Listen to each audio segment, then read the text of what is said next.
September 11th, 1916, St. Paul, Virginia. Homeless man Walter "Red" Eldridge was pushing a broom as a quick way to make some cash when the Sparks world-famous show Circus passed through town and asked if he wanted to become an elephant trainer.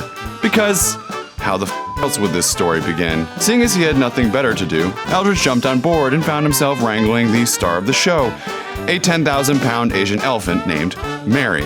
36 hours later, he was riding Mary in a parade in Kingston, Tennessee, when she saw a watermelon rind on the ground and bolted after it. Eldridge tried to stop her from doing it, prodding her behind the ear with a spear.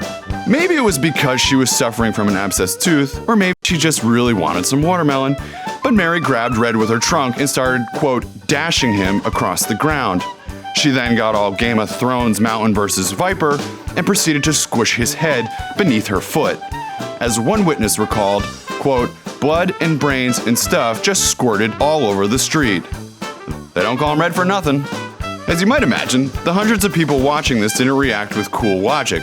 One man fired 5 pistol shots into her, which she basically laughed at, and the crowd began chanting, "Kill the elephant, kill the elephant." While the owner of the circus, Charlie Sparks, didn't want to see his headliner destroyed, he also knew he was no match for mob law.